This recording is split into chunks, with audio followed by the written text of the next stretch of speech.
Hello, അസ്സലാമു അലൈക്കും. ഇതുവരെയും നിങ്ങളാരും കഴിച്ചിട്ടില്ലാത്ത ഒരു വിഭവമായിട്ടാണ് ഞാൻ വന്നിട്ടുള്ളത്. ഇത് കൂർഗിൽ മാത്രം സുലഭമായി കിട്ടുന്ന ഒരു ഇലയുടെ സത്ത് കൊണ്ട്, ഇല വേവിച്ചെടുത്ത സത്ത് കൊണ്ട് ഉണ്ടാക്കുന്ന ഒരു തരം പലഹാരമാണിത്. ഇതിന് കർക്കിടക ചപ്പ് എന്നാണ് പറയുക. ഇത് കേരളത്തിൽ എവിടെയും ഞാൻ ഇതുവരെയും കണ്ടിട്ടില്ല. ഇനി എവിടെയും ഉണ്ടോയെന്ന് ഞാൻ അറിയില്ല.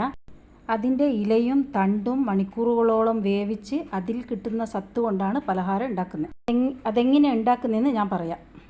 കർക്കിടകം 18-ൻ്റെ അന്ന് മാത്രം എല്ലാ മരുന്നുകളും 18 മരുന്നുകളും അതിൻ്റെ അകത്ത് ഉൾപ്പെടുന്ന ശാസ്ത്രം, അങ്ങനെയാണ് ഒരു വിശ്വാസം. ആ ചപ്പും അതിൻ്റെ തണ്ടും ഇലകളും എല്ലാം കൊണ്ടുവന്ന് മണിക്കൂറുകളോളം വേവിച്ച് എടുത്ത സത്താണിത്. അപ്പോൾ ആ സത്ത് കൊണ്ട് നമുക്ക് എന്തും ഉണ്ടാക്കാം. പായസം ഉണ്ടാക്കാം, കേക്കുകൾ ഉണ്ടാക്കാം, പലഹാരം ഉണ്ടാക്കാം. ഞാനിന്നിവിടെ ഉണ്ടാക്കാൻ പോകുന്ന ഒരു കേക്കാണ്. കാലാകാലങ്ങളായി കൂർഗിലുള്ള എല്ലാ ജനങ്ങളും ഇത് ഉപയോഗിച്ച് വരുന്നു. നമ്മളെക്കാളും വളരെ ഹെൽത്തിയാണ് അവർ. ഇന്നും നല്ല ആരോഗ്യത്തോടെ, രോഗങ്ങളൊന്നും കൂടാതെ അവർ നല്ല ആരോഗ്യത്തോടെ ജീവിക്കുന്നുണ്ട്. ഇത് വെച്ചിട്ട് പലതും ഉണ്ടാക്കാം. പായസം ഉണ്ടാക്കാം, കേക്ക് ഉണ്ടാക്കാം, എല്ലാം ഉണ്ടാക്കാം. ഞാനിപ്പോൾ ഇവിടെ ഉണ്ടാക്കാൻ പോകുന്ന ഒരു കേക്കാണ്. അതിന് നമുക്ക് വേണ്ടുന്ന വെള്ളം ഈ പാനിൽ ഒഴിച്ചു കൊടുക്കുക.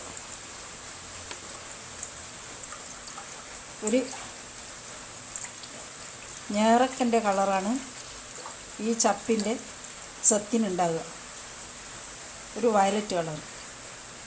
എനിക്ക് വേണ്ടുന്ന വെള്ളം ഞാൻ ഒഴിച്ചെടുത്തു. ഇനി ഇതിലേക്ക് 2 കഷ്ണം വെല്ലം കൂടി ഇട്ട് കൊടുക്കുന്നു.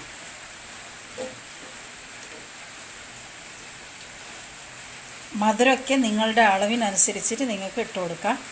എനിക്ക് മധുരം വളരെ കുറവാണ്. ഞാനും എൻ്റെ കുട്ടികളുടെ മധുരം വളരെ കുറവാണ് ഉപയോഗിക്കുന്നത്. ഒരു 2 കഷ്ണം വെല്ലം ഞാൻ ഇതിൽ ഇട്ട് കൊടുത്തിട്ടുണ്ട്. ഇനി ഇതിൽ കിടന്നൊന്ന് അലിഞ്ഞ് ചൂടായി വരട്ടെ.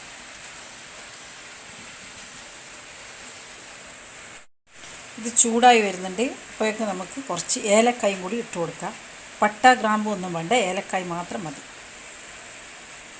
ഇനി ഇതിലേക്ക് അല്പം ഉണക്കമുന്തിരിയും കൂടി ഇട്ട് കൊടുക്കുക.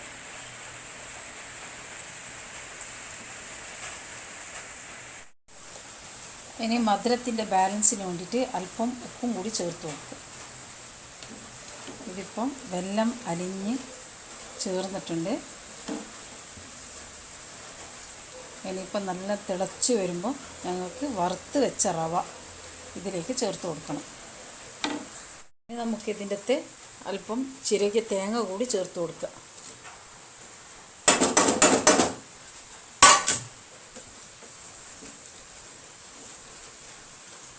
ഇനി ഇതൊന്ന് നല്ലോണം തിളച്ച് വരുമ്പോൾ നമുക്ക് വറുത്ത റവയും കൂടി ചേർത്ത് കൊടുത്ത് നല്ല ഒന്ന് ഇളക്കി കൊടുക്കണം.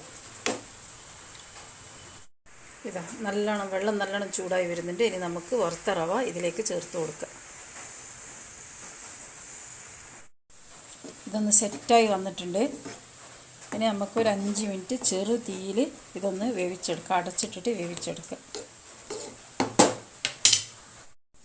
ഒരു 5 മിനിറ്റ് കഴിഞ്ഞു. ഇനി നമുക്കൊന്ന് തുറന്ന് നോക്കാം.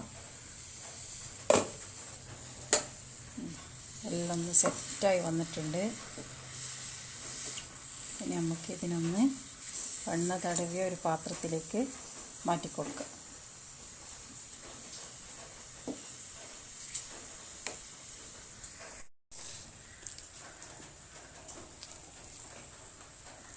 ഇതൊന്ന് തണിഞ്ഞ് വരുമ്പോൾ സെറ്റായി വരും.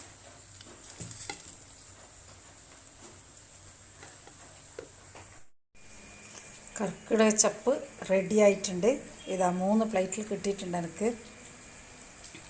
അപ്പോൾ ഇത് അരി വെച്ചിട്ട് ആക്കാം, പായസം വെക്കാം, റവ കൊണ്ട് ആക്കാം, എങ്ങനെയും ചെയ്യാം. അപ്പോൾ ഇത് ഭയങ്കര ടേസ്റ്റിയാണ് തിന്നാൻ. നല്ല ആരോഗ്യത്തിന് ഏറ്റവും ഉത്തമമായ ഒരു സാധനം. ഇത് കേരളത്തിൽ എവിടെയും ഉള്ളതായിട്ട് അറിവില്ല.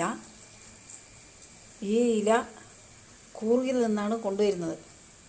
ഇത് എൻ്റെ ഭർത്താവ് എനിക്ക് അവിടെ നിന്ന് ആ ഇലയുടെ സത്ത് കൊണ്ടു തന്നത് ഒരു കുപ്പിയിൽ. അപ്പോൾ അത് വെച്ചിട്ട് ഞാൻ റവ വെച്ചുണ്ടാക്കിയതാണ്. വളരെ ഹെൽത്തിയാണ്, ടേസ്റ്റിയാണ് കഴിക്കാൻ. ഇത് എങ്ങനെയും നമ്മളെ ഇഷ്ടത്തിനനുസരിച്ചിട്ട് എന്തും ചെയ്ത് എങ്ങനെയും നമുക്കാക്കാം.